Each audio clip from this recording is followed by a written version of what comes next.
Bienvenidos a todos, muy buenas tardes. Soy Andrea Reynoso, gerente de Foundation Medicine para Ecuador. Es un honor tener aquí reunidos a tan importantes especialistas como son cada uno de ustedes. Bienvenidos a este espacio de educación. Recuerden que vamos a iniciar con la grabación de la sesión. Es importante pues que grabarla para que ustedes puedan acceder a la misma a través de la plataforma de Diálogo Roche durante toda la semana y puedan mantener la comunicación y el contacto con los expositores. Recuerden que este curso tiene fines exclusivamente educacionales, está dirigido a profesionales de la salud, puede contener información de drogas no aprobadas en algunos de los países participantes. Roche no recomienda el uso de ningún producto en cualquier indicación, dosis o vía de administración que no esté claramente mencionada en la información para prescribir del producto aprobado por la autoridad regulatoria local. Cuestiones asociadas a características de la oferta local de productos, como disponibilidad, presentación, precios, se sugiere que sean resueltas a nivel de las afiliadas.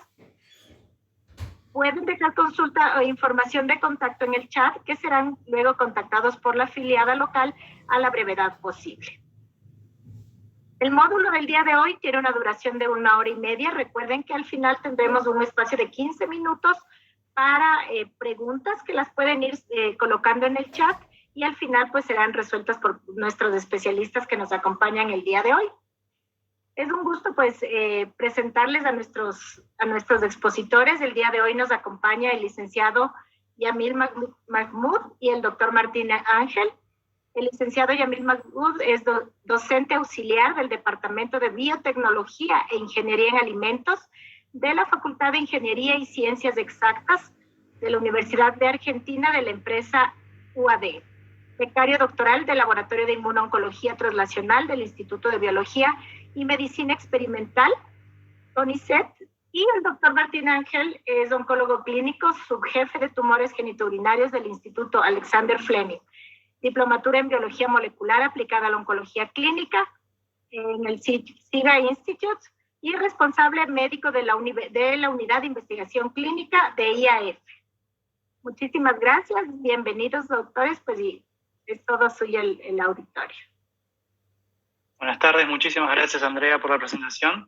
Voy a compartir pantalla.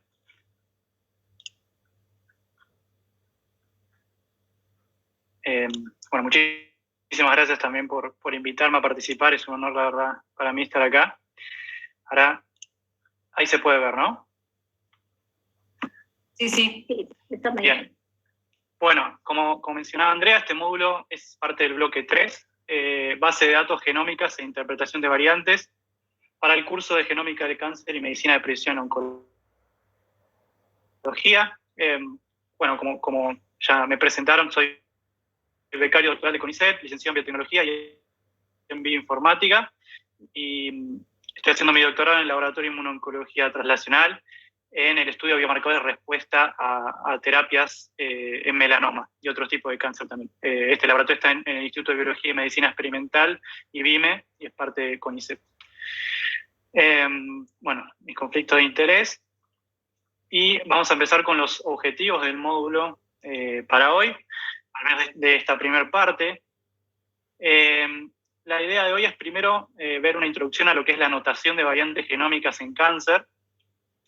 Después, conocer qué herramientas hay disponibles de acceso público, ¿sí? que se puedan acceder mediante un navegador web y que nos permita interpretar variantes a nivel clínico, ¿sí? A partir de un reporte genómico.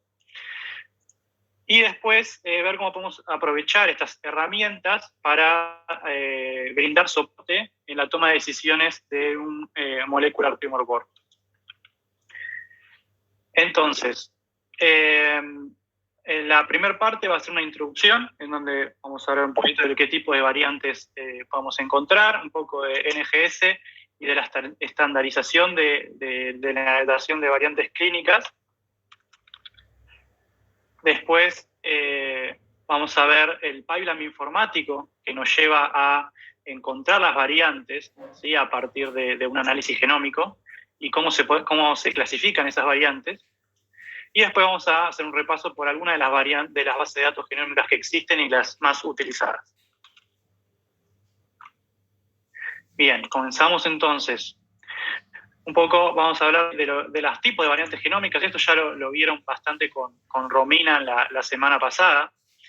Bueno, vamos a hacer un repaso entre las principales variantes genómicas que uno puede encontrar en un tumor, en este tipo de reportes, son sustituciones de bases únicas, ¿sí? Una mutación puntual en una base, inserciones o deleciones, o sea, cambios de más de una base. Podemos encontrar alteraciones en el número de copias de los genes, podemos encontrar reordenamientos, translocaciones, y por otro lado, podemos obtener información acerca de la carga mutacional de ese tumor, ¿sí? La cantidad de mutaciones que tiene, y de la inestabilidad microsatélite, el MSI. Bueno, este es un ejemplo de un reporte, en este caso un reporte de Foundation One, donde se pueden ver para un paciente, esto es un reporte de prueba, un ejemplo, en qué tipo de variantes se encuentran. En este caso se ven amplificaciones, se ven mutaciones, cambios en el marco de lectura, se ve el estatus de microsatélite y demás. La idea de este módulo es ver cómo llegamos de la muestra, ¿sí? de la biopsia del tumor, a un reporte como este y cómo podemos ayudar en la toma de decisiones en un comité molecular a partir de tratar de interpretar estas variantes que obtenemos acá. Como bien vimos también en el módulo pasado, la cantidad de información que tenemos a nivel genómico es enorme y está creciendo de manera espectacular a partir de la disminución en los costes de secuenciación principalmente, y que cada vez estamos secuenciando más tumores, más pacientes. Entonces, esta cantidad enorme de datos necesita ser analizada y necesita ser interpretada. No alcanza con recolectar esa información simplemente, sino que hay que interpretarla.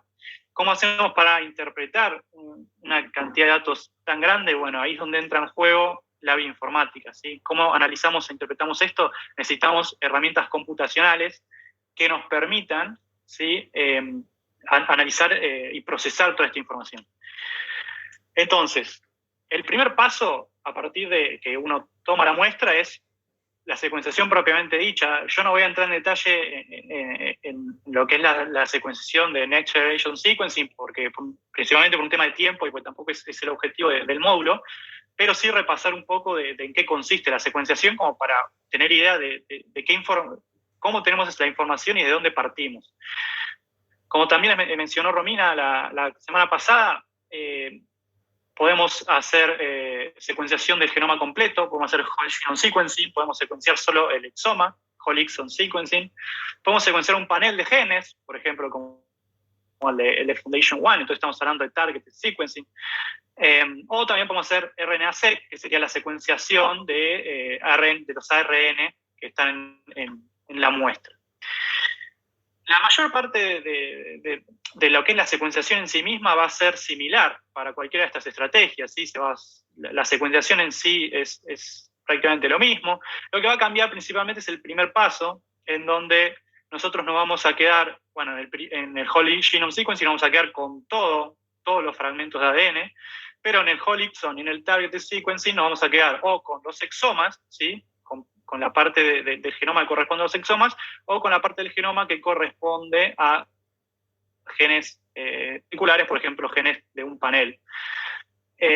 Lo que vamos a hacer siempre es tomar el genoma y fragmentarlo, porque los métodos de secuenciación que se utilizan hoy en día no permiten secuenciar todo el genoma de una, si no podemos leer todo el genoma a la vez, de un tirón, sino que necesitamos fragmentarlo, y el secuenciador va a poder leer fragmentos cortos de ese genoma. Entonces, siempre vamos a comenzar fragmentando el ADN.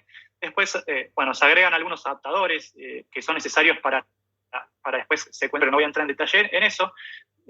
Y otra cosa importante es que una vez que estos fragmentos van al equipo que lo va a secuenciar, por ejemplo, un equipo Illumina, que es lo que más se suele utilizar en la clínica,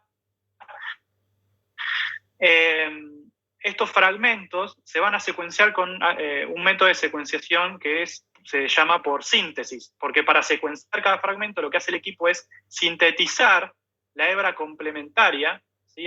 Este fragmento se va a pegar como simple cadena acá en la base de un chip, de una flow cell que va a usar el equipo Illumina, y como va a estar en simple cadena, el equipo va a sintetizar, va a utilizar, digamos, reactivos, enzimas y demás para sintetizar la hebra complementaria, y esa síntesis es la que nos va a ir diciendo qué nucleótido se está pegando, se está uniendo en cada posición.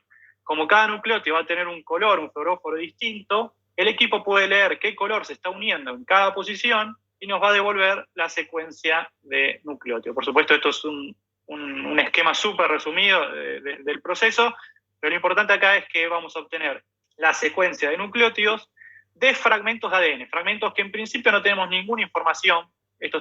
Los fragmentos que vamos a leer van a estar desordenados, no vamos a saber en qué posición del genoma, a qué posición del genoma corresponden, pero para eso vamos a utilizar para saber a qué porción del genoma corresponde, vamos a utilizar la bioinformática justamente. Pero entonces el output del secuenciador son archivos con secuencias de nucleótidos, en general del mismo tamaño, del mismo largo, pero que no sabemos nada, a qué gen corresponden, a qué posición, nada.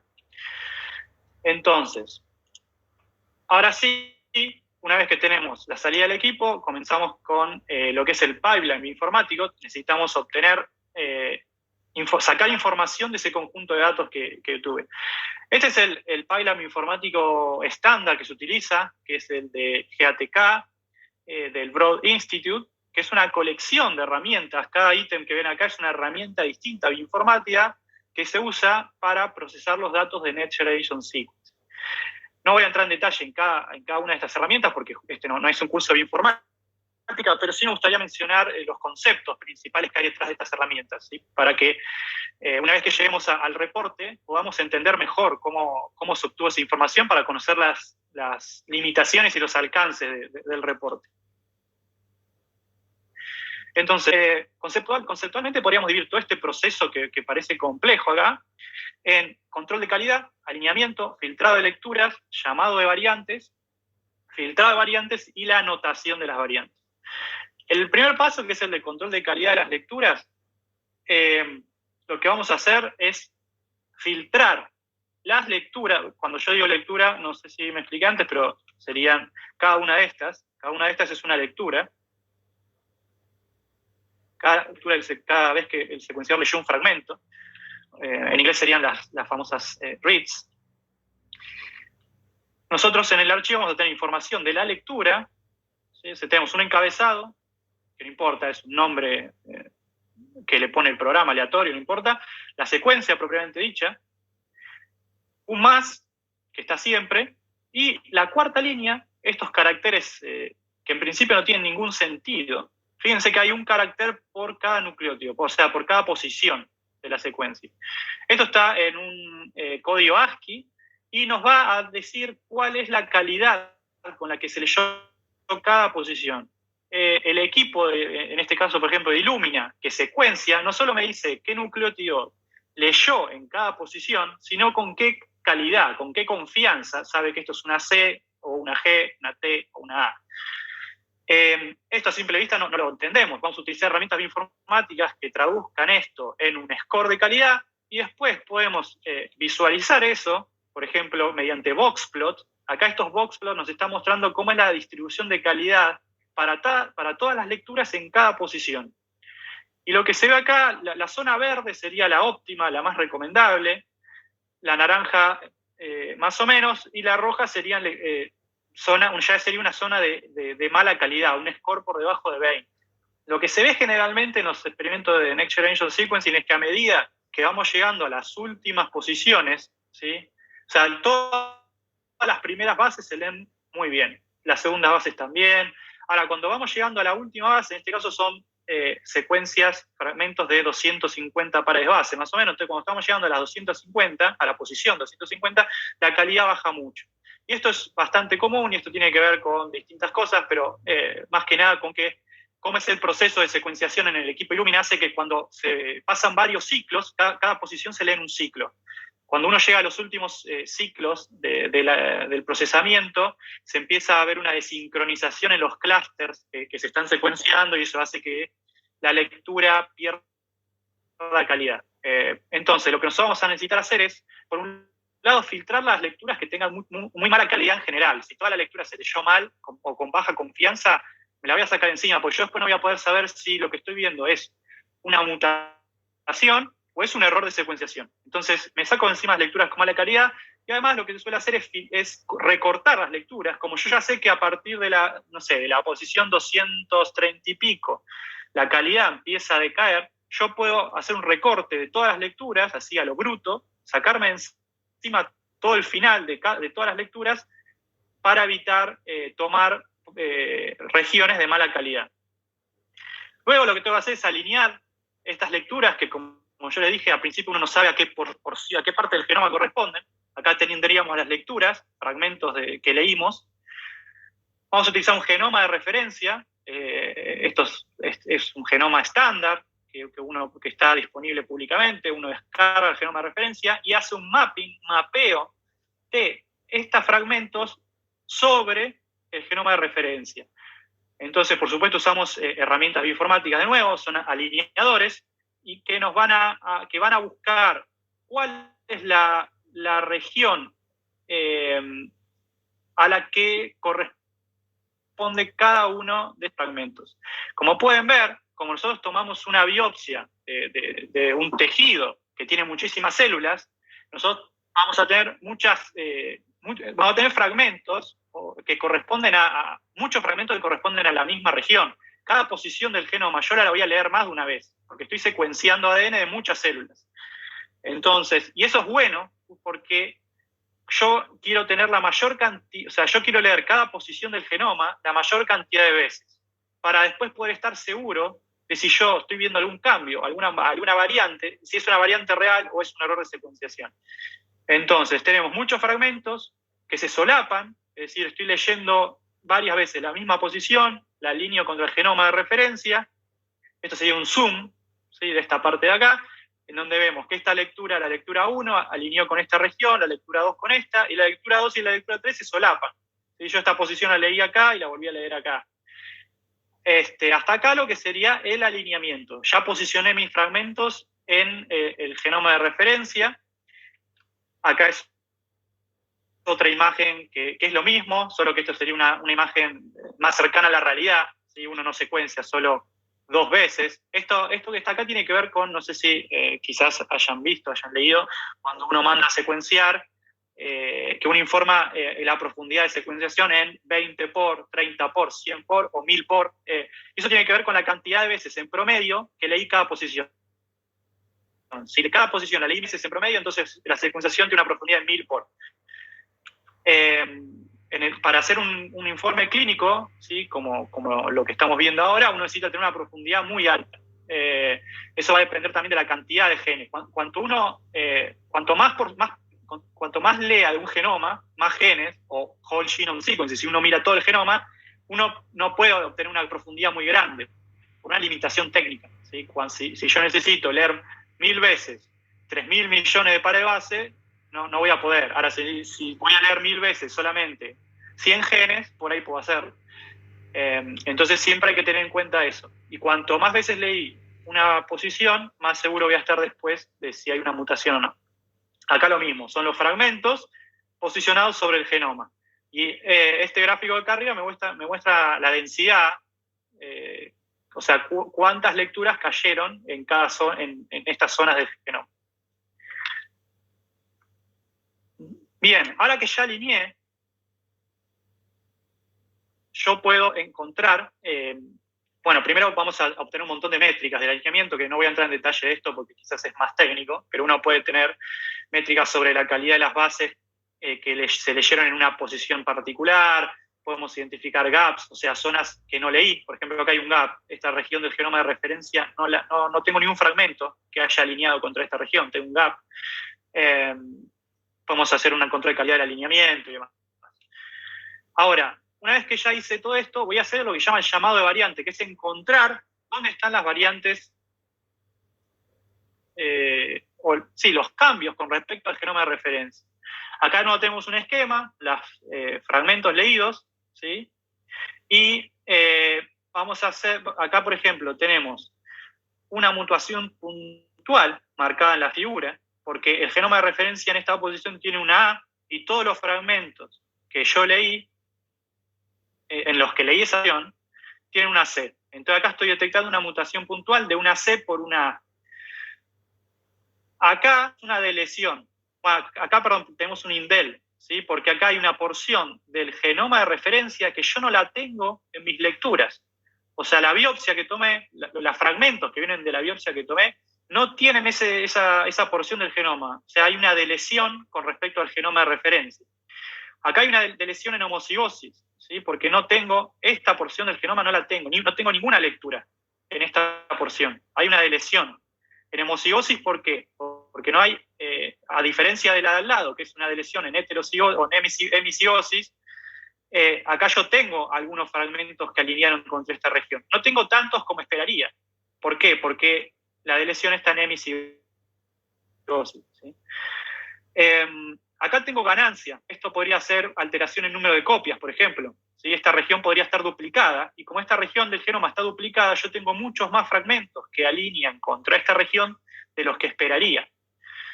O acá tenemos translocaciones en donde una porción del genoma que corresponde al cromosoma 5 está dentro de un fragmento que también tiene una porción del genoma que corresponde al cromosoma 1. O sea, acá claramente hubo una translocación, una porción del genoma 5 que aparece en el genoma 1.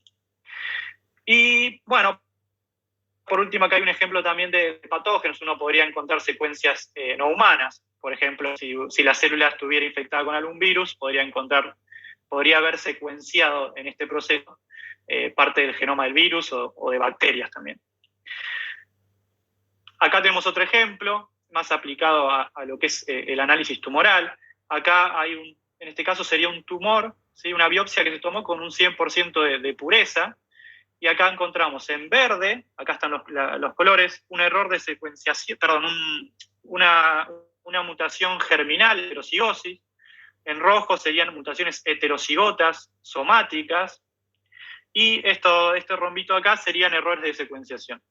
Entonces, acá lo que estamos viendo es que en este tumor, que es, o sea, la biopsia se tomó de un tumor con 100% de pureza, acá hay una mutación en heterocigosis. ¿Por qué? Porque hay fragmentos que no tienen esa variante. Entonces, como hay fragmentos que no tienen esa variante, concluimos que esto no está en cigosis, esta variante. Y que es germinal. Esto que sea germinal o no tiene que ver con la frecuencia. Si yo tengo una frecuencia muy alta de la variante, por ejemplo, alrededor del 50%, 40%, podría sospechar que la mutación es germinal, porque está en una frecuencia muy alta. En cambio, en este caso, la roja también es en heterocigosis, pero sospecho que es somática, porque está en una frecuencia más baja que la que esperaría para una mutación germinal. Y lo mismo podemos hacer con un tumor que tiene un 60% de pureza, ¿sí? Acá podemos ver que esta variante, por ejemplo, está en fragmentos que corresponden a células normales, no tumorales. Entonces concluyo que es una mutación germinal, que también la estoy encontrando en el tejido normal.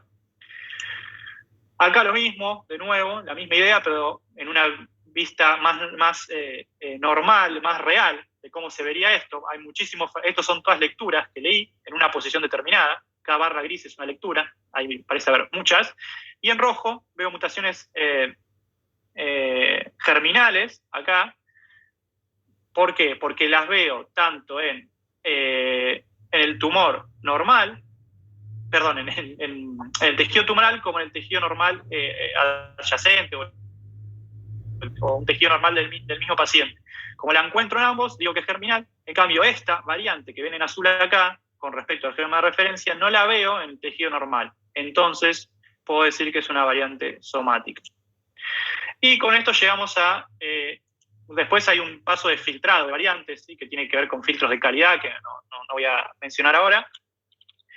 Pero una vez que ya llegué a las variantes, yo ya sé, bueno, en esta posición tengo una mutación, tengo un cambio, no sé, de una A por una C.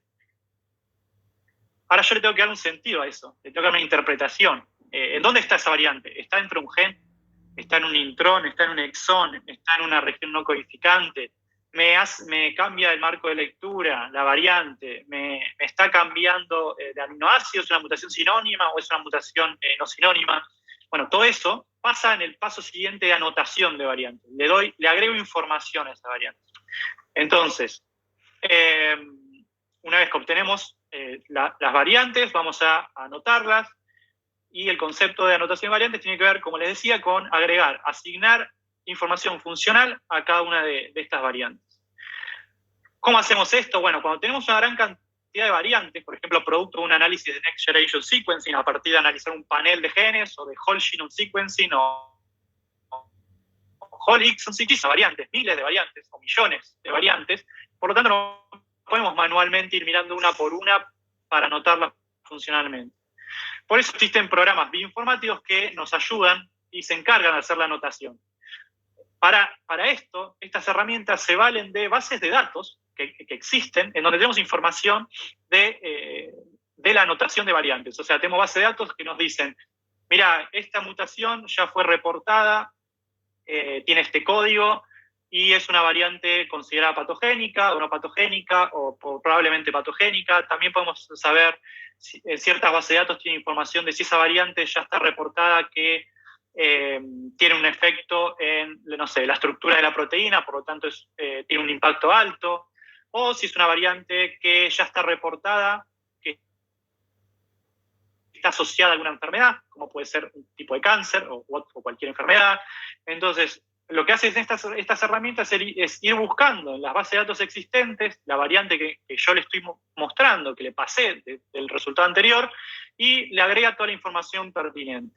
Ahora, estas bases de datos que estas herramientas buscan, también en general tienen un acceso web, online y simple.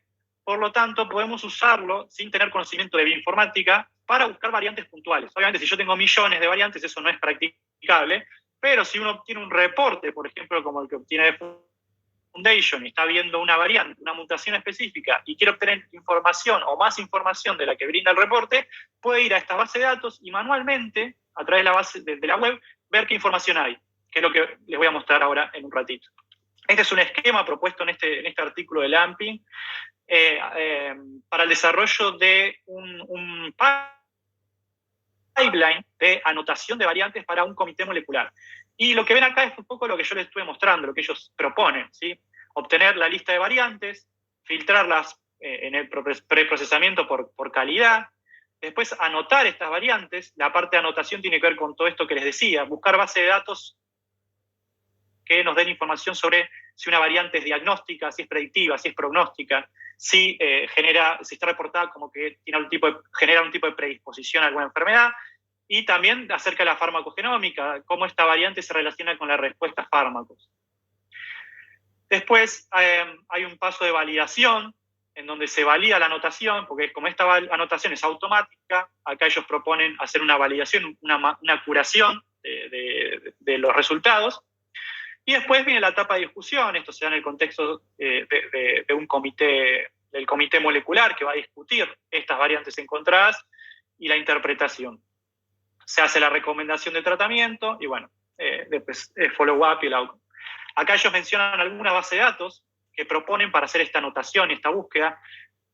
Casi todas estas se las voy a mostrar ahora. Después en PubMed, para hacer una revisión de la literatura acerca de las variantes encontradas. OncoKB, Cosmic, My Cancer Genome, toda esa, Civic también, todas esas las vamos a ver ahora. Bien, como les decía, estas bases de datos tienen una interfaz web, así que ahora lo vamos a ver. Y otro punto importante antes de ver la base de datos es cómo se clasifican las variantes. Es complicado, no hay mucho consenso, o se está tratando de llegar a un consenso en cuanto a cómo se reportan e interpretan las variantes. Eso es una encuesta hecha por la Asociación de Patología Molecular de Estados Unidos, si no me equivoco, en donde convocaron expertos de distintos organismos para ver cuánto consenso había en distintos temas. Por ejemplo, cuál es el cutoff numérico para el MAF. El MAF es la frecuencia alélica del alelo menor. Entonces, ¿cuál era el porcentaje que consideraban como cutoff para ver si una variante era polimórfica? O, por ejemplo, cómo clasificaban a sus variantes. Algunos clasificaban a las variantes usando 5 categorías, otros 3. Bueno, y así con distintos ítems. Por ejemplo, si reportan la frecuencia de la variante alélica, esto está dividido, la mitad sí, la mitad no. O sea, lo que vemos acá es que no hay un consenso todavía en cómo reportar las variantes. Y esto es claramente un problema a resolver. Entonces, van surgiendo a poco distintas variantes de cómo o estándares para reportar estas variantes. Acá, por ejemplo, lo que se propone es un esquema de 4 categorías, nivel A, B, C y D, y van a clasificar a las variantes en base al nivel de evidencia que haya. Por ejemplo, el nivel A es el nivel de más evidencia, son biomarcadores que predicen respuesta, o sea, son variantes que funcionan como biomarcadores de respuesta o resistencia y están aprobados ya por la FDA, o sea, tiene un nivel de evidencia muy alto. En cambio, en el nivel B, por ejemplo, son biomarcadores que predicen respuesta o resistencia, pero para un tipo de tumor específico, que ya hay estudios que lo soportan, pero quizás todavía no está aprobado por FDA. En cambio, el nivel C es para biomarcadores que predicen respuesta y resistencia, y están aprobados por la FDA, pero para un tipo distinto de tumor del que tiene nuestro paciente. Y el nivel D serían biomarcadores que tienen evidencia preclínica, pero todavía no están validados. Después tenemos la escala ESCAT, esta escala de ESMO, en donde propone algo similar. Acá tenemos 1, 2, 3, 4, 5, bueno, y un sexto nivel de evidencia, pero la idea es la misma, ¿sí? La que el nivel 1 es evidencia de que esa alteración o esa variante es un biomarcador aprobado por la FDA o aprobado por las autoridades para como biomarcador de respuesta o resistencia a un tratamiento particular, y que hay estudios prospectivos. En cambio, por ejemplo, en nivel 2 no hay estudios prospectivos, hay estudios retrospectivos y todavía no está aprobado por las autoridades, por la FDA, por ejemplo. Y así uno va bajando en cuanto a el nivel de evidencia. Lo que vamos a ver es que hay distintos estándares, todos tienen en común en que el nivel 1 es el nivel con más evidencia y los niveles más bajos tienen menos evidencia. El tema es que no es lo mismo cuando uno va a anotar una variante. ¿Qué escala usa? ¿Usa esta? ¿Usa esta? Ahora vamos a ver que hay más, que cada web que yo les voy a mostrar tiene una escala distinta. Entonces eso puede generar confusión y es algo que tenemos que tratar también de estandarizar a la hora de interpretar un reporte y de interpretar las variantes. Entonces, acá proponen también este trabajo bases de datos públicas para consultar variantes y consultar datos de accionabilidad clínica y genómica tumoral. Y muchas de estas variantes, no sé si lo tengo, no, bueno, muchas de estas variantes, de base de datos las vamos a ver ahora igualmente, así que esto lo paso. Y ahora sí, vamos a hacer un repaso por alguna de las bases de datos que existen para interpretar y anotar estas variantes. No vamos a ver obviamente todas las que existen porque son muchísimas, pero vamos a ver al menos las más importantes y las que más se usan. Muchas probablemente ya las conozcan, pero quizás otras no. Antes de pasar a ver las bases de datos, una breve definición de lo que es una base de datos para que todos hablemos el mismo idioma acá. Esto es una definición de Wikipedia. Una base de datos es un conjunto de datos que pertenecen a un mismo contexto y están almacenados de manera sistemática para su posterior uso. O sea, eso es importante. Se guardan y se guardan de una manera para que yo después pueda acceder fácilmente a esa información. Ahora, necesitamos guardar una inmensa cantidad de datos genómicos, porque estos datos están generando de manera periódica en todo el mundo y son archivos de tamaños inmensos. Por lo tanto, necesitamos guardarlos de manera eficiente para que puedan ser accesibles de manera rápida y fácil después, por ejemplo, por programas bioinformáticos. Estos programas, yo les decía, que van a ir a buscar a la base de datos anotaciones para anotar las variantes que encontré en mi muestra, tienen que poder hacerlo de manera rápida. Si yo voy a anotar 4 millones de variantes, esto tiene que ser muy, muy rápido. Una distinción entre datos e información. Los datos es lo que uno obtendría, el dato crudo que uno tiene. Por ejemplo, la secuencia de nucleótidos sería el dato que yo estoy obteniendo de mi muestra, y la información es lo que yo obtengo después de procesar eso. ¿Sí? La información es, bueno, procesé toda esa secuencia, encontré las mutaciones o las variantes de interés con respecto al genoma de referencia, con respecto al tejido normal, y anoté esas variantes. Ya tengo información sobre las mutaciones. Entonces, de la misma manera, podemos diferenciar datos crudos, que serían estos archivos de secuenciación que les mencioné o que les mostré al principio, o los datos procesados, que serían la tabla de mutaciones, o estos archivos, estas tablas se suelen mostrar en archivos de un formato que se llama BCF, que seguramente alguno lo vio o escuchó hablar. Y a estos datos vienen acompañados de metadata, por ejemplo, fecha de la muestra, etc. De todas las bases de datos que yo le voy a mostrar, hay varios, está dividido en subtipos, ¿sí? Las bases de datos genómicas. Algunas se denominan bases de datos primarias, que son las bases de datos que tienen justamente los datos crudos. Por ejemplo, tienen los datos de secuenciación, esos archivos FASTQ que les mostraba acá, que tienen la secuencia de nucleótidos. Esas bases de datos se llaman primarias. Y, por ejemplo, una que les voy a mostrar ahora es la base de datos del TCGA, de Cancer Genome Atlas, que seguramente todos escucharon hablar. Bueno, esta base de datos tiene guardados, almacenados, los datos de secuenciación crudos. Están protegidos, uno puede acceder a ellos fácilmente, por un tema de privacidad, pero se puede pedir el acceso y acceder. Ahora, generalmente esta base de datos primarias las vamos a utilizar si queremos procesar todos los datos desde cero, ¿sí? Vamos a requerir del uso de herramientas bioinformáticas para procesar esto. En cambio, también tenemos bases de datos secundarias, en donde vamos a obtener la información ya procesada. Son bases de datos que recopilan la información, los datos de las primarias, los procesan y los muestran de una manera ya procesada para que uno pueda interpretar, mirar e interpretar la información, visualizarla, explorar, sin tener conocimientos de bioinformática, ¿sí? Algunas bases de datos como esas son la del CBioportal, que seguramente muchos de ustedes habrán escuchado hablar.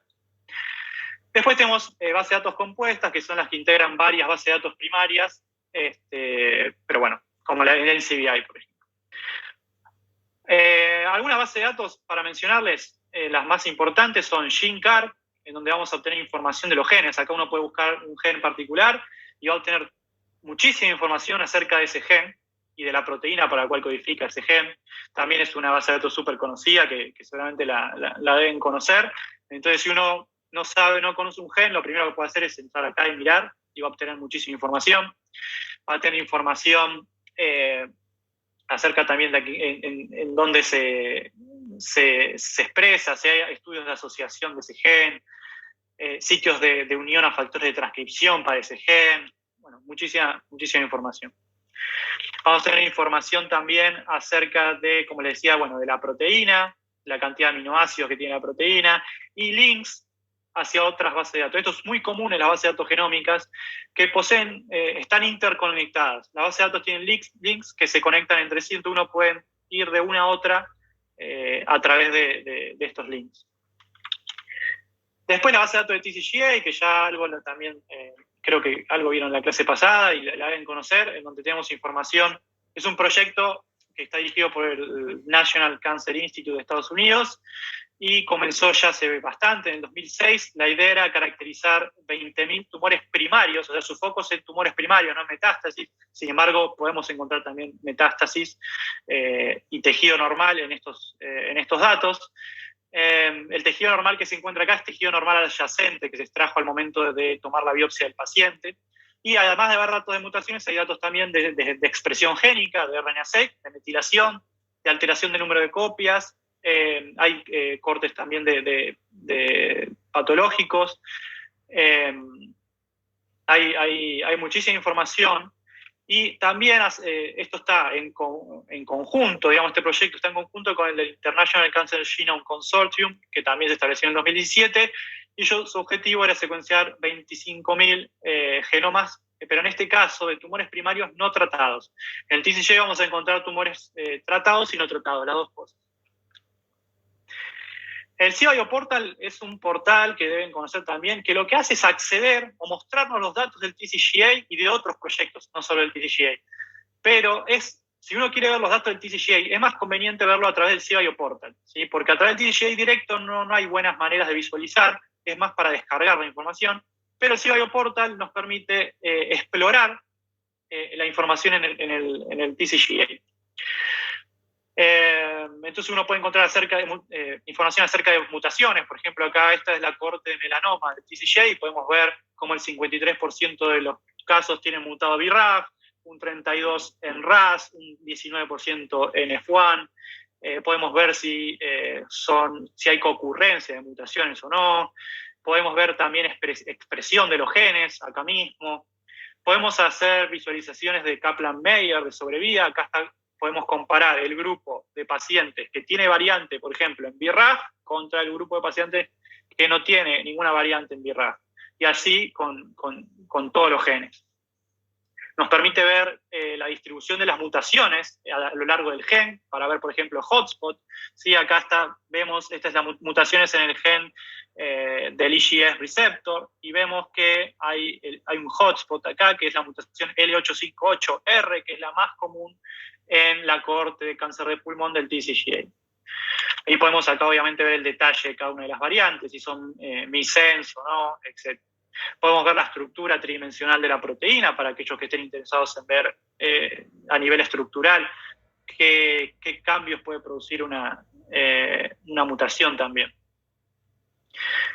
Asociado al SIVA Bioportal también hay otro proyecto, es el proyecto Jenny, que lo que trata de hacer es guardar un registro internacional de lo que denominamos, o que se denomina datos de mundo real o real world data. Entonces, recopila datos de 19 centros de cáncer dentro de los más importantes del mundo y procesa todas las muestras con un mismo pipeline estandarizado. ¿Sí? Entonces, asegura que estos datos de mundo real estén procesados todos de la misma manera, con los más altos estándares de calidad. Entonces, esto es una fuente súper importante de información en donde podemos ver pacientes con distintos tipos de cáncer, pero datos de mundo real. ¿Sí? Entonces, podemos ver, por ejemplo, frecuencia de distintas mutaciones, podemos ver concurrencia, cosas similares a los que veíamos con el TCGA, pero con datos de mundo real. Otra súper conocida es Cosmic, que también la deben conocer todos. Cosmic toma información de distintas fuentes de datos y las mete todas, las centraliza acá y nos da de nuevo información de todas las mutaciones, o es la base de datos al menos que tiene la colección más grande de mutaciones somáticas para los distintos tipos de cáncer y está curada por expertos. ¿Sí? Estos datos están curados. Poseemos también información de sensibilidad a drogas, como se puede ver acá abajo. Después tenemos la base de datos Cosmic. Seguimos la base de datos Cosmic, pero podemos ver también información acerca de, como les decía, si esta mutación o qué mutaciones son biomarcadores de respuesta a distintas terapias. La base de datos Barson, que nos da información acerca de la clasificación de las variantes. Yo puedo buscar una variante y clasificar, por ejemplo, acá esta variante está clasificada como la BRAF B600C como variante patogénica. Entonces es un estándar para la clasificación de variantes, en este caso no solo en cáncer, sino para distintos tipos de enfermedades. Acá de nuevo utiliza varios criterios distintos para asignarle la clasificación a la variante. Nos permite también ver en qué posición se encuentra la mutación, qué aminoácido está afectado y demás. Además podemos ver si esa variante nos da información acerca de una posible respuesta a terapia o no.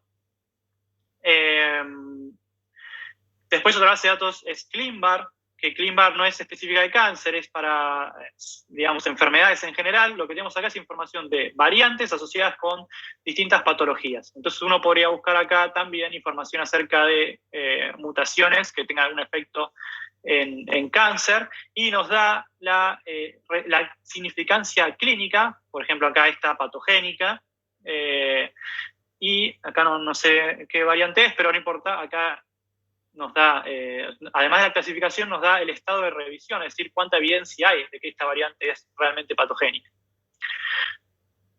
ClinVar Miner es otra página, pero que va a tomar los datos de ClinVar, pero de una manera un poco más visual. Lo que va a hacer es consolidar todo lo que está en ClinVar en una única vista, como la que se ve acá. Entonces, si uno quiere buscar datos en ClinVar, esta es una buena opción que facilita la exploración de esa información.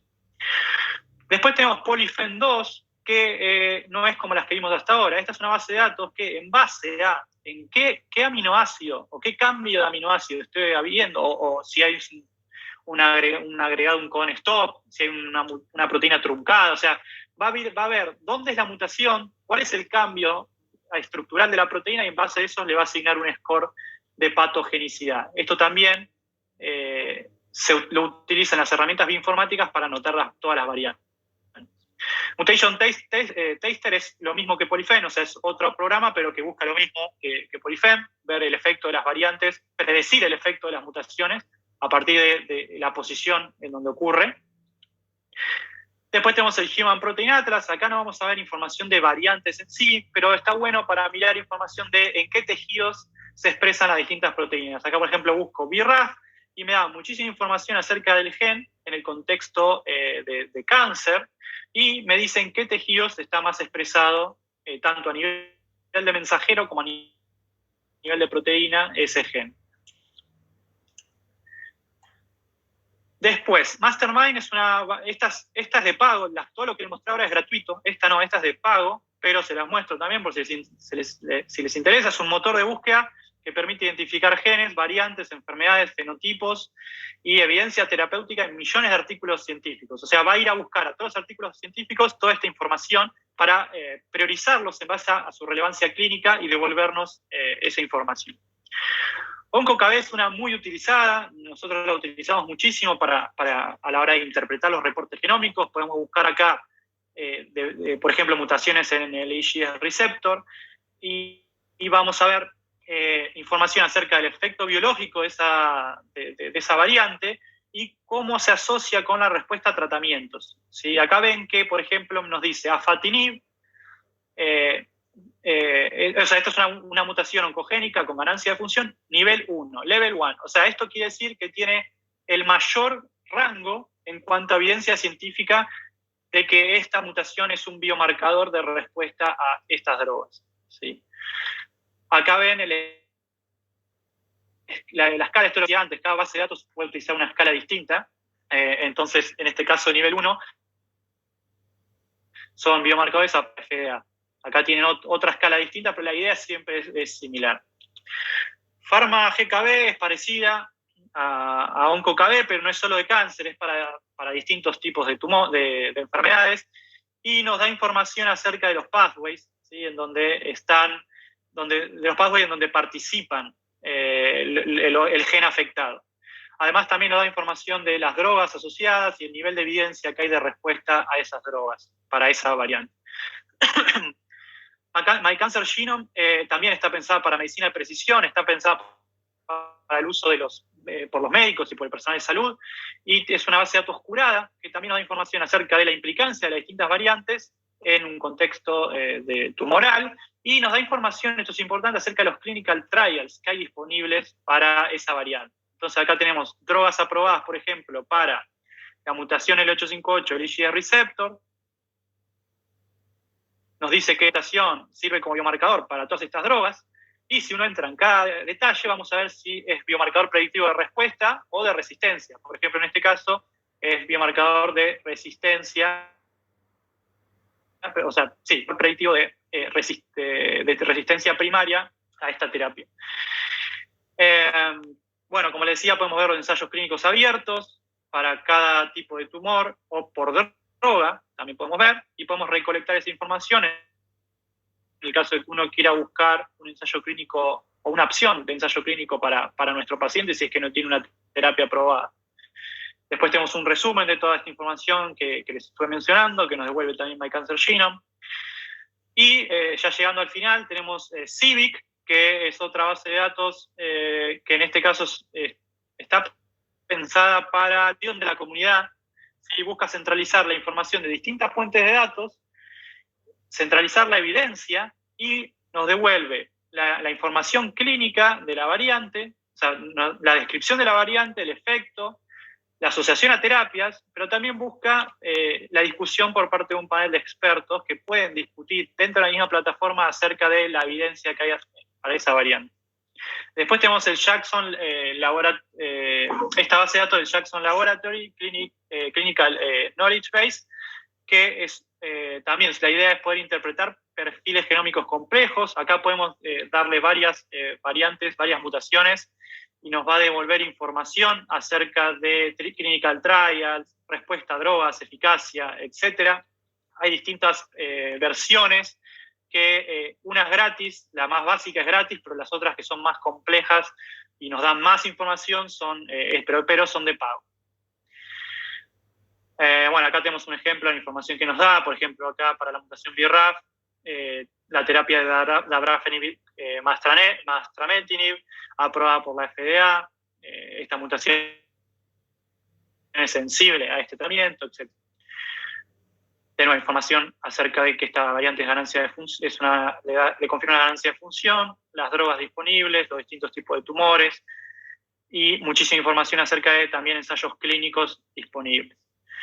Cancer Genome Interpreter también la utilizamos muchísimo. Lo que permite Cancer Genome Interpreter es pegarle acá varias mutaciones a la vez, o varias variantes. Yo puedo tomar las variantes del reporte de Foundation, meterlas todas acá, y me va a devolver información. Le selecciono qué tipo de tumor primero, y me va a devolver cuáles de las variantes son genes driver, o sea, va a predecir cuáles son mutaciones driver para ese tumor, y además me va a decir si una de estas variantes es indicador predictivo de respuesta, en verde, o de resistencia, si estuviera en rojo, a estos tratamientos. ¿Y cuál es el nivel de evidencia? Por ejemplo, estas de acá arriba de todo son aprobados por la FDA, ¿sí?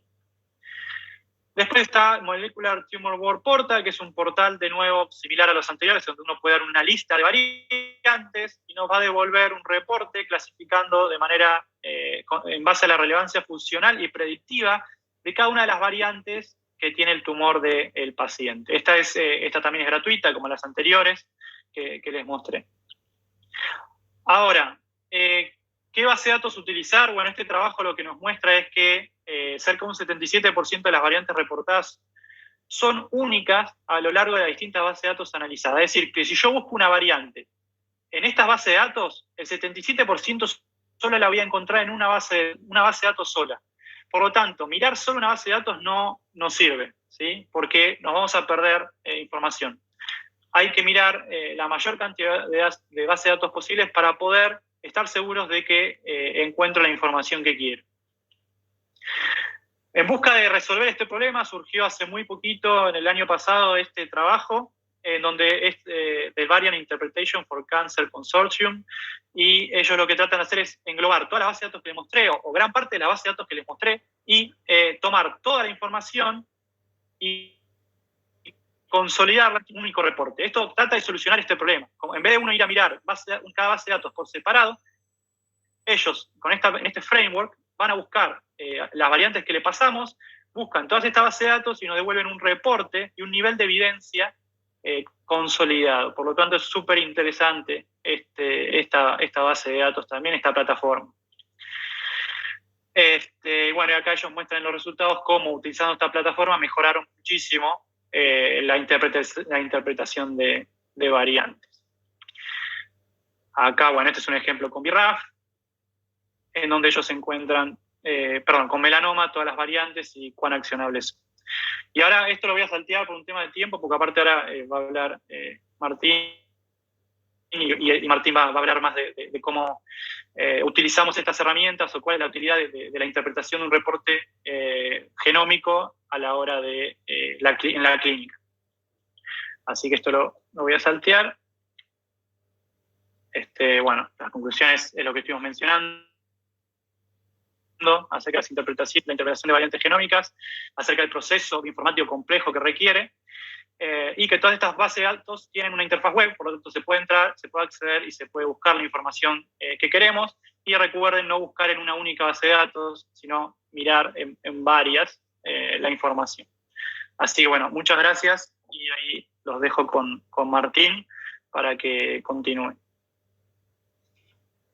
Muchísimas gracias, Yamil. Un placer siempre escucharte, y se termina aprendiendo un montón en todas tus disertaciones.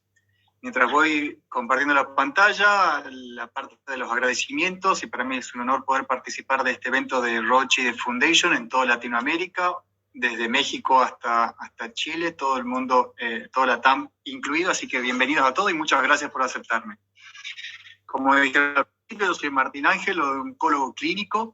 No soy biólogo molecular, pero me gusta mucho la biología molecular y la aplico casi todos los días en la práctica diaria. Acá está un poco la agenda de lo que vamos a tratar de hablar en el día de hoy. Algo de la introducción, cómo fueron cambiando las cosas en oncología desde el 2009 para acá. Hubo un gran cambio en la oncología. Las bases de datos, y voy a contarle muy poco sobre nuestros propios datos del instituto, la utilidad de la NGS en los distintos modelos tumorales y que no es todo para todos de la misma forma, algunos casos clínicos como mencionó Yamil, conclusiones, y al final voy a dejar algo de mi opinión sobre cómo deberíamos actuar en esta parte. Entonces, si nosotros venimos hablando de que la oncología vino transformándose a lo largo del tiempo, hacia atrás del 2009 éramos todos unos cavernícolas, básicamente. ¿Por qué? Porque veíamos a los tumores como histológicamente. Veíamos que tratábamos a todos los tipos de tumores con las mismas drogas, no teníamos nuevas cosas. A partir del 2009 aparecen algunos biomarcadores e incorporamos algunas herramientas, como en este que vemos acá, la Lanza, o terapéuticas disponibles, y esto nos permite avanzar hacia el nuevo siglo con algún tipo de profesionalización de la medicina, más que nada incorporando nuevas herramientas. Obviamente la tecnología jugó un rol muy importante en todo esto, y Yamil ya lo acaba de mostrar, hasta que nos volvimos a sentar al frente de una computadora y ahí aparece lo que es hoy en día la medicina de precisión. Claramente ha revolucionado y todo esto, y hoy tenemos que ver al cáncer como una enfermedad genética más que nada, con genes específicamente, y no desde el origen histológico de donde proviene la enfermedad.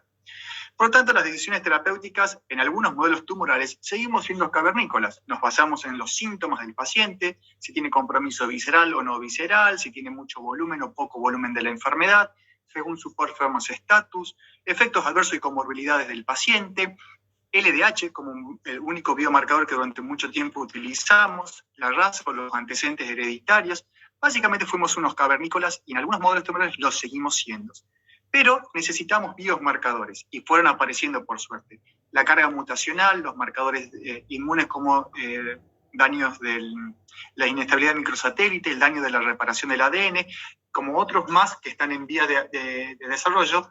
Y esto nos permite hoy encontrar aquellos con el perfilado genómico, encontramos mucho más biomarcadores específicos o que pueden ser targets terapéuticos para nuestros pacientes. Hablando de bases de datos, también tenemos las bases de datos clínicas, donde podemos identificar cuáles son los modelos tumorales con las mutaciones específicas que tenemos. Y siempre a la cabeza está cáncer de pulmón, que es el que más mutaciones pueden tener, o drivers oncogénicos tiene, y eso lo clasifica de distintas maneras. Después aparece cáncer de mama como su contraparte. Los cánceres digestivos, principalmente cáncer colorectal. Muy poco le sigue cáncer de riñón y por último sistema nervioso central, entre otros, porque ustedes si ven la lista ahí aparecen muchísimos los distintos histologías que pueden tener algún tipo de driver o target terapéutico. Entonces, el perfilado genómico, ¿en qué nos puede llegar a servir? Desde la perspectiva clínica, que el oncólogo clínico en el consultorio todos los días, ¿qué puede llegar a hacer? El perfilado genómico nos sirve para, con los hallazgos que tenemos, ver qué respuestas a las drogas aprobadas en el modelo tumoral que tenemos nos pueden llegar a servir. Como por ejemplo, para cáncer de colon, RAS, BRAF, inestabilidad, cáncer de mama o pulmón, como ya se vinieron nombrando previamente. Puede servirnos para incluir a un paciente en un ensayo clínico, lo cual es algo muy importante. O puede también decirnos si existe la factibilidad de respuesta a otras drogas disponibles en otros modelos tumorales, que es lo que no sabemos o no existen esos ensayos clínicos que se hayan probado.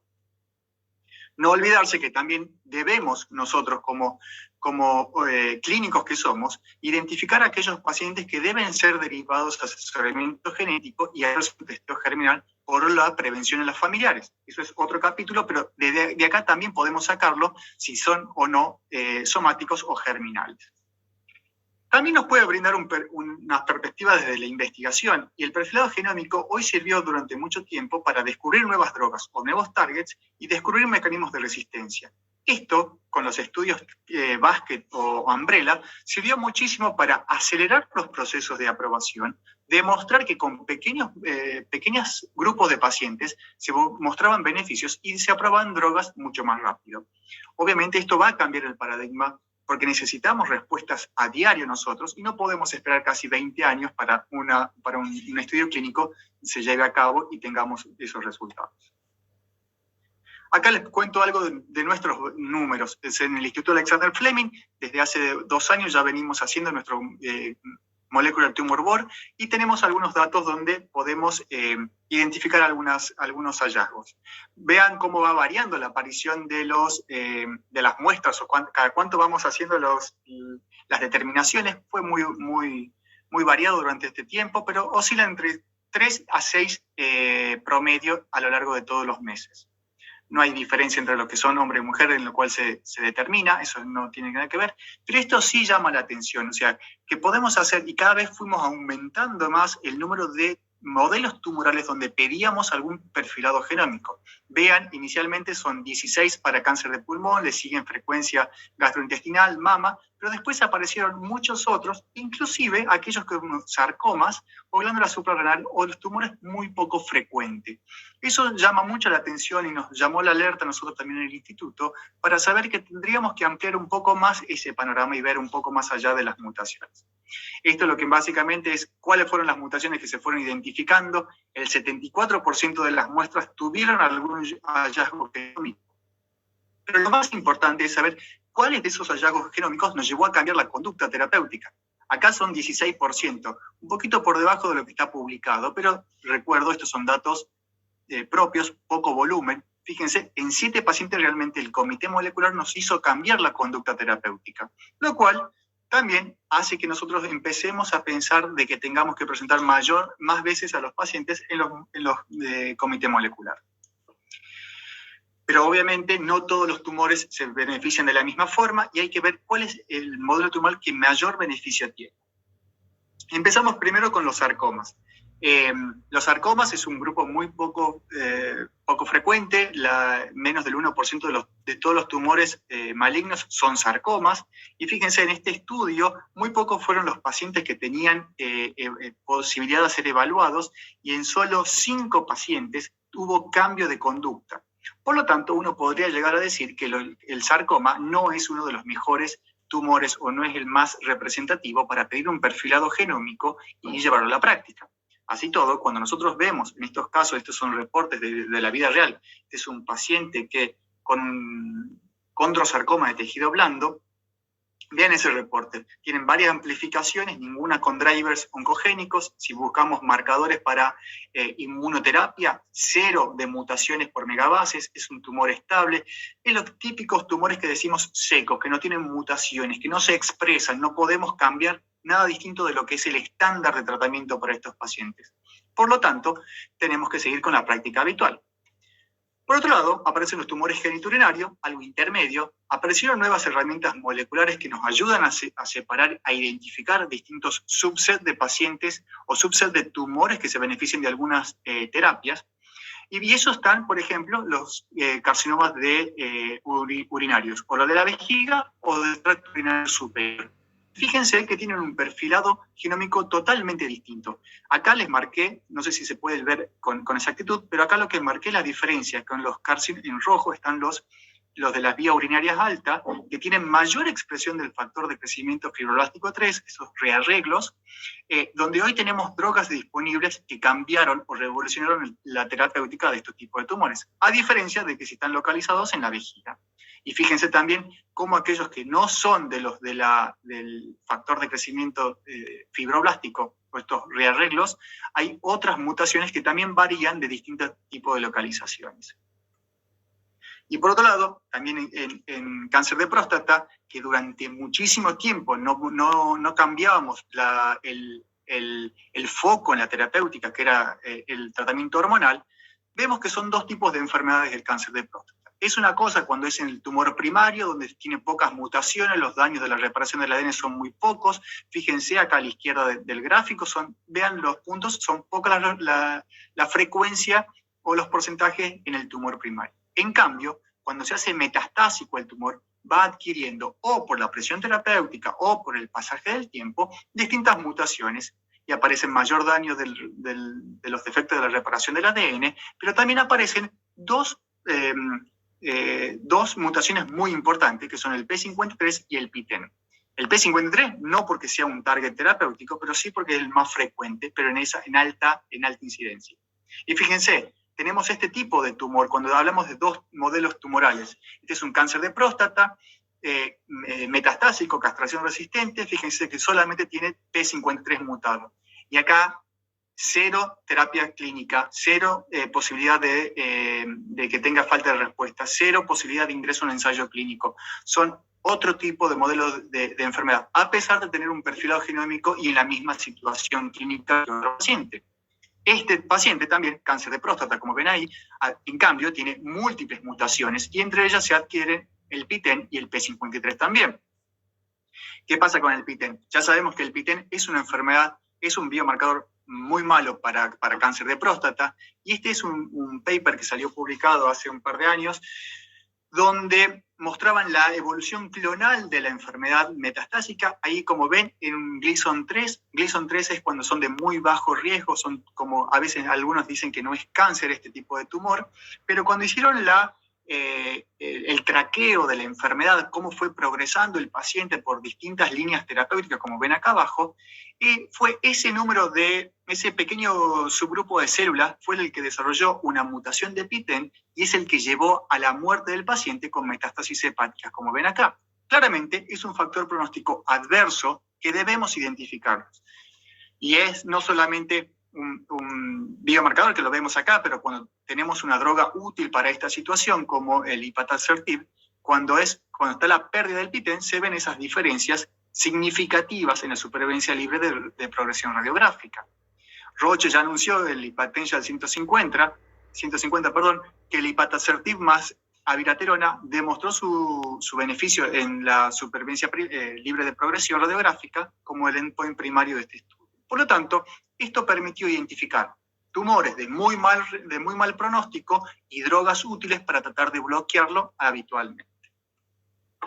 Y ya por último, el carcinoma de origen primario desconocido es el paradigma de la medicina de precisión. ¿Por qué? Porque durante mucho tiempo no sabemos, no lo podemos tipificar por la histología, no podemos identificar algún driver específico o que esté aprobado, ensayos clínicos que podamos hacer incluyendo muchísimos pacientes es poco probable, y el CUPISCO, que fue uno de los estudios clínicos retrospectivos, aclaro esa parte, que trató de evaluar cómo se podían, qué se puede identificar de estos pacientes, y todos eran discutidos en Molecular Tumor Board. Fíjense acá la gran cantidad de mutaciones que desarrollan estos tipos de tumores, son más de 150 las mutaciones identificadas, pero estas son las que están con más del 1% de prevalencia. Este es un estudio donde juntaron 303 casos de carcinoma de primario desconocido, retrospectivo, y evaluaron esa parte. Fíjense que hasta en un 31%, como ven acá, tenían alguna terapia dirigida que podrían cambiar la conducta de estos pacientes, inclusive, por ejemplo, trastuzumab o pertuzumab, atezolizumab para aquellos pacientes que tenían alta carga mutacional, ipatasertib si tenían alteración de las vías del PI3K o pérdida del PTEN, olaparib si tenían alteraciones de los genes de la reparación, bemurafenib o cobimetinib si tenían alteraciones de BRAF, y así sucesivamente. Así podemos seguir durante mucho tiempo buscando estos targets terapéuticos que cambiaban la evolución de esta enfermedad. ¿Y qué pasa? No todos los primarios desconocidos se comportan de la misma forma, y hay algunos ejemplos. Por ejemplo, acá hay una paciente con un carcinoma de primario desconocido, que creo que ya lo habían visto en una presentación previa. Es una paciente con dos mutaciones, una en c-KIT y otra CDK2, pero fíjense, 5 terapias con beneficio clínico, 2 terapias que pueden tener pérdida de la respuesta, o sea, de resistencia, 10 ensayos clínicos. Claramente son esos tipos de modelos tumorales donde tienen muchas opciones terapéuticas identificando targets. Esto fue el resultado de esa paciente, donde con una mutación de KIT identificamos algunas drogas que pueden ser útiles, con 2 que son de resistencia. Eso es muy importante tratar de identificarlo y poder discutirlo en un comité de biología molecular para saber cuál es la mejor droga que le tenemos que dar a nuestros pacientes. Como ven, siempre que hablamos de carcinoma de primario desconocido, nunca va a haber nada aprobado en el tipo de tumor, porque no hay estudios clínicos que se puedan hacer, pero sí en otros modelos tumorales. Y ahí es donde aparece la importancia de los comités multidisciplinarios. Este es otro ejemplo de otra paciente con un carcinoma de primario desconocido, este es un adenocarcinoma, donde ven que también no tenía muchos biomarcadores para inmunoterapia, pero sí un gran listado de múltiples mutaciones. Y este es uno de los tantos ejemplos donde aprendimos que uno como oncólogo que ve que tiene una amplificación del HER2, se tienta a utilizar un inhibidor de HER2, acostumbrado de lo que aprendimos allá por cáncer de mama, que respondían muy bien a los inhibidores de HER2. Pero cuando uno lo presenta en el comité molecular, te dicen que tienen la amplificación del factor de crecimiento hepatocítico, y esto es un mecanismo de resistencia para el anti-HER2. Si bien nosotros ya habíamos empezado el tratamiento para esta paciente, le fue muy mal y rápidamente progresó. No se comportó como un cáncer de mama HER2 positivo. Pudimos rotar básicamente a PI3K con algunos de estos inhibidores y ahí tuvo un poco más de respuesta.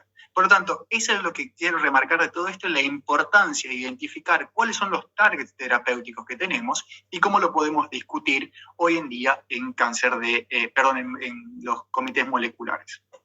Ya para ir a forma de conclusión, yo me hago dueño de estas palabras que son de ASCO 2018, donde dice cómo podemos expandir los avances en medicina de precisión, y básicamente es muy sencilla la matemática acá, es encontrar el target, pero golpear específicamente en el target. Es tratar de identificar el tumor, buscar el target que tiene ese tumor, no la histología, ese mismo tumor personalizado, dirigir una terapia hacia ese target, no hacia ese tumor, y por último, mejorar los resultados de todos nuestros pacientes con esta patología. Acá va mi mensaje final. Yo lo que siempre les digo es esta parte, que la biología tumoral ya es parte de nuestro consultorio. No la podemos negar, no debemos negarla. El problema es que no confundamos. Nuestra expectativa es que queremos que todos los tumores tengan mutaciones accionables, pero nuestra realidad es que tenemos que discutir si esas mutaciones son accionables, tenemos drogas, tenemos acceso, los costos y qué beneficio clínico. No podemos dejar de ver a los pacientes y discutir paciente a paciente día a día en el consultorio. Con esto, muchísimas gracias e iniciamos la sesión de preguntas. Muchas gracias a ambos, Yamil y Martín, por las excelentes presentaciones. Vamos a empezar con las preguntas. Los invitamos a todos a aportar sus preguntas en el chat. La primera va para Yamil. Es de un espectador anónimo que pregunta acerca si no hay un porcentaje de corte para decir si es germinal la mutación, más del 40% se podría decir. El informe te hace referencia a eso. Me imagino que es de cuando mostrabas los reportes y la frecuencia alérica. Sí, hay reportes que te informan eso. Bueno, en caso de Foundation, el de la biopsia líquida te lo reporta, y creo que ahora también está empezando a informarlo en los reportes de biopsia sólida. Y en cuanto al tema de la frecuencia, sí, no hay una línea de corte, un cutoff claro definido. Uno espera que una mutación germinal esté en alrededor del 50%, pero a partir del 30% de frecuencia ya uno puede sospechar que podría ser una mutación germinal. Pero si uno quiere confirmar, debería secuenciar o debería tener información de tejido normal. Por ejemplo, una de las cosas que suele hacer es el tejido normal del mismo paciente, porque esto puede variar dependiendo de cómo se tomó la muestra, el lugar de la muestra. Si uno, por ejemplo, tomó justo una porción del tumor y la mutación es una mutación clonal, probablemente va a estar en una frecuencia muy alta, pero por ahí es una mutación somática que está en el clon y tiene un 40% de frecuencia, pero no es germinal. Pero donde uno empieza a sospechar que podría ser germinal es a partir del 30%. Pero siempre hay que confirmarlo, o sea, uno no puede quedarse solamente con el porcentaje para confirmar. Correcto. Muy bien. Imanol Agüero pregunta, muy buena tu clase, Yamil. Mi pregunta es, ¿cómo existen diferentes bases de datos con múltiples funciones? ¿Qué tan recomendable es pagar por una en particular? Mira, hoy por hoy con las bases de datos que yo conozco, de las que estoy mostrando, para mí hay un par que son de pago, por ejemplo esa Mastermind, y después está la del Jackson, que el Jackson tiene una parte gratuita y una un poco más completa, pero de pago. Creo que esas son las únicas 2 que mostré de pago, si no me equivoco. Yo creo que no es necesario, yo no pagaría. O sea, yo creo que con las herramientas públicas y gratuitas que hay, utilizando todas ellas en conjunto, o la plataforma que mostré al final, que es nueva, que justamente trata de, vos le das las variantes, ponés las variantes en una sola página, y esta plataforma trata de buscar automáticamente en todas las demás, y este tipo de herramientas son gratuitas. Para mí no es necesario, yo no pagaría. O sea, se puede hacer y te da un montón de información, quizás puede ser un poquito más fácil, pero para mí no vale la pena con las herramientas que tenemos públicas. Muy bien. Una pregunta para Martín, de Solange Paredes. Preguntan, ¿la práctica diaria prefieren tumores o biopsias? ¿Qué tipo de muestra piensan que es la más informativa? Al principio, muy buena esa pregunta, porque durante mucho tiempo dijimos que el tejido era lo mejor y cuanto más tejido más disponíamos, mayor información disponíamos, pero hoy en día con las biopsias líquidas podemos obtener la misma información que el tejido, así que no tenemos ninguna preferencia por uno o por el otro, básicamente. Muy bien. Acá hay otra pregunta de Manglio, pregunta, ¿cuál es la opinión de ustedes sobre la plataforma Barsom? Bueno, Barsom, que es una de las que mostré, es una que usan muchísimo los genetistas también, y usa el criterio de la ACMG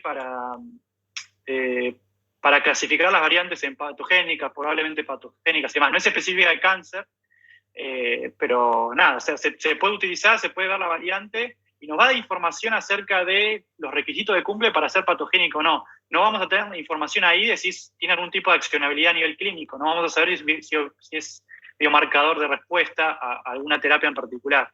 Esa información ahí no la tenemos. Bien. Otra consulta de Imanol Agüero para Martín. En general, ¿qué tan avanzada se encuentra la implementación de comités moleculares de tumores en los consultorios oncológicos, por lo menos en Argentina? Creo que ese dato no es tan fidedigno para ver cuántos tenemos. Nosotros, creo que si hay centros especializados y están buscando sectorizar un poco la oncología, se pueden armar esos comités.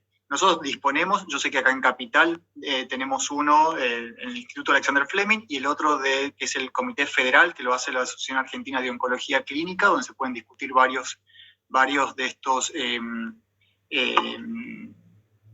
ensayos clínicos o estos reportes que tenemos.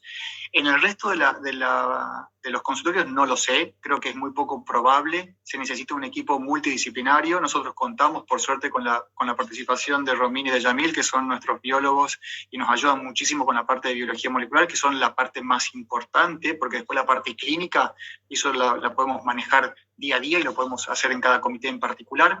Por lo tanto, creo que hay pocos, y creo que debemos trabajar en formar muchos más estos comités moleculares. Muy bien. Acá tenemos otra pregunta de Guadalupe. Dice, ¿existe alguna base de datos que haga el cruce de la información de las guías clínicas de tratamientos aprobados y los tratamientos identificados para mutaciones, ya que son pocas las mutaciones en los, en los algoritmos clínicos de tratamiento? Bueno, una de las bases de datos que mostré lo tiene, que es la de My Cancer Genome. My Cancer Genome, cuando vos pones una variante, te devuelve las drogas o los tratamientos para los cuales esa variante puede ser biomarcador, tanto de respuesta como de resistencia, y te incluye muchas veces información acerca de si eso está incorporado en las guías clínicas.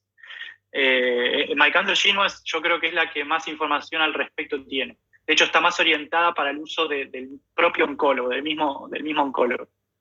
Muy bien. Acá hay un espectador que agrega respecto de lo de Barsom, dice que los criterios de ACMG que utiliza Barsom se hicieron para la clasificación de variantes de enfermedades de herencia mendeliana, no para variantes somáticas. Tenemos otra pregunta, esta es para Martín. ¿Cómo lidiar con el manejo de la muestra? Pues muchas veces el patólogo utiliza la mayor parte y lo que queda es solo la periferia del tumor.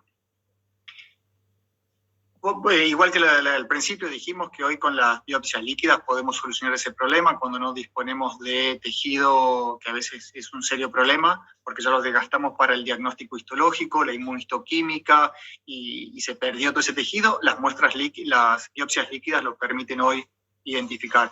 FMI Liquid tiene la misma sensibilidad para muchas determinaciones, inclusive carga mutacional, que era lo que estaba pendiente durante mucho tiempo, y hoy se puede solucionar ese problema. La biopsia líquida, la ventaja que tiene es que también puede utilizarse para múltiples modelos tumorales, no tiene nada específico en particular y no requiere mucha preparación en sí, así que yo creo que es lo más útil en este momento. Bien, acá Federico Jauca del Hospital Italiano agrega que ahora Barson permite identificar si la variante de la consulta es germinal o somática. Otra pregunta más, esta es para Yamil. Un test somático, ¿qué tanta cobertura y profundidad ideal debería tener? Sí. Pregunta, y eso va a depender, como les decía, también de la cantidad de genes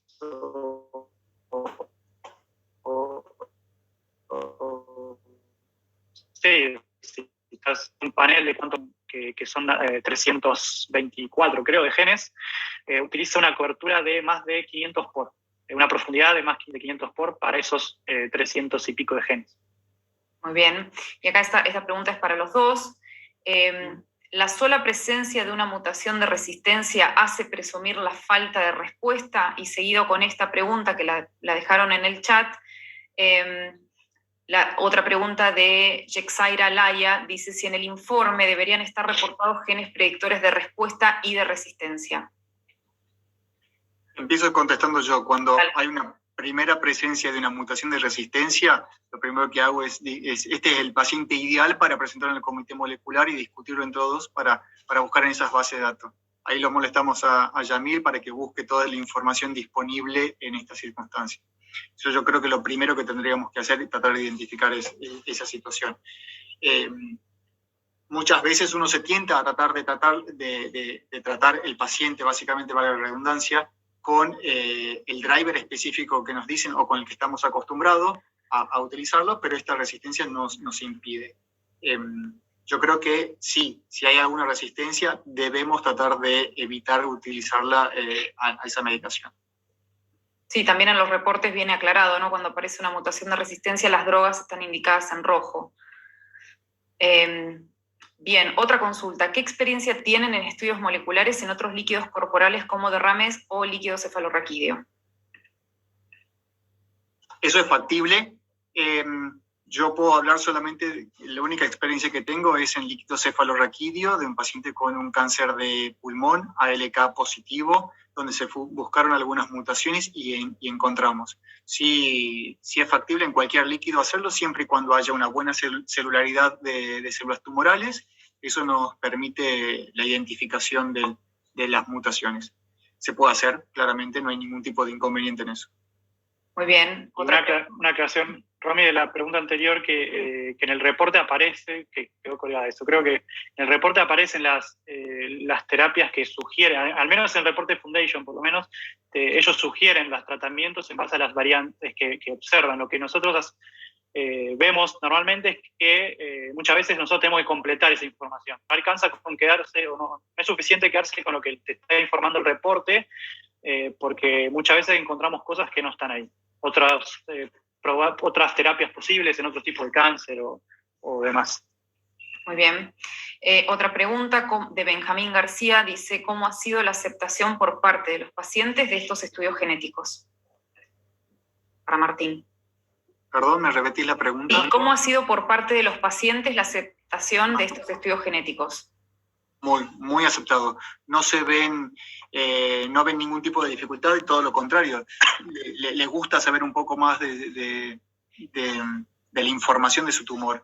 Esto de que vos le hablas de medicina personalizada, que le digas que vas a customizar o vas a hacer un traje a medida para su tipo de tumor, les gusta mucho a los pacientes y sobre todo les brinda información. Sobre todo eso es lo que yo siempre les digo a mis pacientes, que cuando discuto esto en el consultorio y tengo que decirle, mira, vamos a pedir un perfilado genómico, le digo primero, la información positiva nos sirve muchísimo. La información negativa también nos sirve. El saber que no existe una mutación o algo, sabemos que vamos en el buen camino, que tenemos que tratar con lo que tenemos disponible.